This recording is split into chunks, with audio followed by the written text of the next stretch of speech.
What's up, everybody? This is Carl of Church on a Budget PH that aims to help churches become efficient and effective. And this is gonna be a different kind of content. It's not a tutorial, hindi to gear talk. This is ministry talk. So I'm here right now, raw and real with you. This is an honest conversation about what ministry is like sometimes. Okay?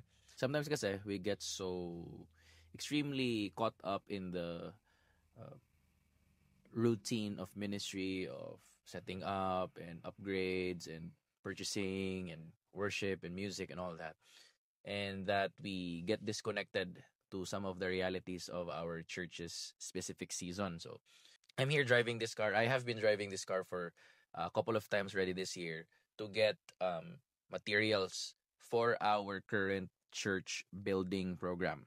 So this phase that we have right now is one of the most important phase, no? Kasi we're about to finish this building up already in a little while, no? Ta-transfer na kami doon.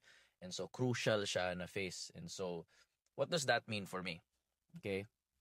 As Church on a Budget PH dito sa page ko nakikita nyo, I'm all about upgrades and tech and gear and all of that. But there has to be a point in your ministry where magde-decide kayo na, okay, is it time for us to purchase gear? Okay? Or is it time for us to stop purchasing or pause muna or shelf yung mga desire natin na mag-purchase kasi may mas priority yung church natin ngayon. Now, this is very important kasi your ability to understand priorities will reveal your maturity. Okay? So, sa akin, I have to do some work in my heart also. Kasi again, as a creative, we are so passionate, no, with our gear. And we want the best and we want excellence and all of these things because God is excellent. But I came to a point where I was like, okay, I have to stop and just allow God to move and to do his work given our existing gear, and then allow him to just be God, because the God who works and moves during our services through our notes and our songs and our lyrics and our lights and our all of that creative stuff is the same God who is moving through this building project. Okay, now we have to put scripture to this, no? There is this person in the Bible named Bezalel. And Bezalel is the very first person na got filled with the Spirit of God. And guess what his job is? He was a contractor. He was filled by the Spirit of God. He was filled by the Spirit of God to build his building. Okay?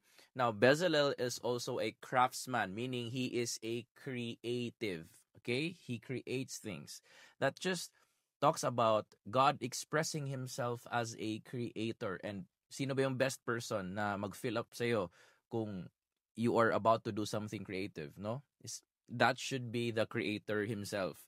So there has to be an understanding na this season na kung nasan kami sa church ngayon is a very important season for us because God is expressing who he is as a creator. Now, mind you, that is the very first thing that we learned about God, that he is a creative, okay? Because he created. In the beginning, God created the heavens and the earth. Now, if you're here right now and nasa middle kayo ng building programs ninyo sa church ninyo, listen to this.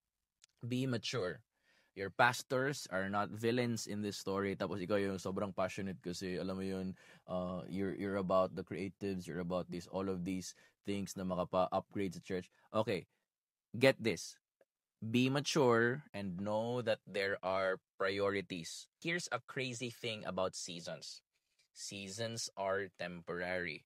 So, hindi laging ganyan yung magiging budget ninyo, okay? There will be room for creative upgrades. There will be room for purchases for your sound system and all of these things.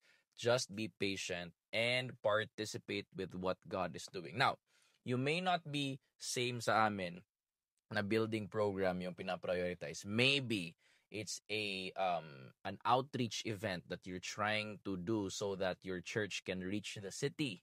It may be that, or it may be just a pause kasi you're trying to prioritize, let's see, renovation sa isang room, okay, ng building ninyo, or a youth center para mas marami kayong makater na youth, or maybe it's adding staff, more staff sa team, so you're making some financial steps para for your church to afford new staff, to onboard a new staff, so that iba-iba siguro yung magiging priorities ng church niyo. That is why you have to be mature enough to understand na, hey, this is where we're at as a church and this is where we're going. That's why ito yung mga decisions natin. Now, the very last thing that I will warn you is never ever compare yourself to other churches.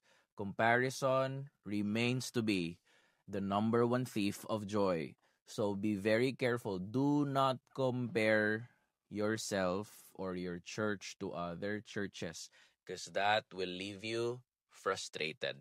So this is a content that I'd like to publish kasi maybe, just maybe, 1 or 2 or 3 person needs this. So yeah, just pouring my heart, no script, just raw. Maybe in this video, na-realize mo, hindi mo kailangan ng consultation, kailangan mo ng counseling, so go ahead and get you a good counselor. But hey, this is Kyle of Church on a Budget PH that aims to help churches become efficient and effective. See you guys on the next video. Peace.